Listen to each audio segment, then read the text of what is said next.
Friends இப்போ வந்து பார்த்திங்கன்னா ஒர்க் ஃபினிஷ் ஆகிடுச்சு. பாருங்கள், இது வந்து ட்ரில் பண்ணி ஃபிக்ஸ் பண்ணியாச்சு. இது வந்து லெஃப்ட்டு ரைட்டு இது ரெண்டும் வந்து 40R மோனோ மாற்றிருக்கோம். கீழ் சைடு பார்த்திங்கன்னா எல்லாமே ஃபிக்ஸ் பண்ணியாச்சு. பேக் சைடு ஃபேனு, அதாவது நம்ம வந்து செய்கிறதுலாம் காற்று உள்ளே போகிற மாதிரி இருக்கும். இது வந்து காற்று டிராக்டர் இருந்ததுலாம் காற்று வெளியே வர மாதிரி பண்ணியிருக்கு. இதுக்கு வந்து பார்த்திங்கன்னா மதியாடினுடைய சப் 3 போட்டிருக்கு. இது வந்து உள்ளாக பார்த்தீங்கன்னா பீட்ஸு எல்லாமே 2 டிரான்சிஸ்டரும் பாருங்கள். இதில் வந்து பார்த்திங்கன்னா 8 டிரான்சிஸ்டர் இருக்கும். எல்லாமே ஹெவியாக போட்டிருக்கேன். சிலிக்கான் டிரான்சிஸ்டர், டிரைவருக்கெல்லாம் சிலிக்கான் டிரான்சிஸ்டர் போட்டு ஹெவியாக போட்டிருக்கேன்.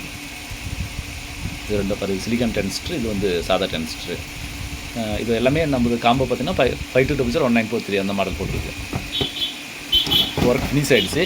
பேக் சைடு பார்த்திங்கன்னா அதுதான் மவுண்ட், எல்லாமே பூட்டிங் டைப் தான். இது லெஃப்ட் ரைட்டு இந்த பிளாக்கு ரெட்டு வந்து பார்த்திங்கன்னா சப்புக்கு ஒன்று கொடுத்தாச்சு. இதுக்கு வந்து பார்த்திங்கன்னா பவர் இதுக்கு முன்னாடி ஒரு செட் செஞ்சு கொடுத்தோம். அதில் வந்து பார்த்திங்கன்னா வோல்டேஜ் கட்டலை, அதனால் கொஞ்சம் சவுண்ட் அதிகமாச்சு, கரகரங்கிற மாதிரி வந்துருச்சு. அதனால் பார்த்திங்கன்னா 2.5 ஒரு ஒயர் போட்டிருக்கு. இப்போ இது வந்து கஸ்டமர் கொடுத்துடலாம். இது மாதிரி உங்களுக்கு ஏதாவது வேணும்னா கான்டாக்ட் பண்ணுங்கள், இல்லை போர்டு வேணாலும் கான்டாக்ட் பண்ணுங்கள். தொடர்ந்து வீடியோ பார்த்து வாங்க நண்பர்களே. MSC Audio யூடியூப் சேனல் பெண்ணாகிறோம். மீண்டும் ஒரு அடுத்த வீடியோவில் சந்திப்போம். நன்றி, வணக்கம்.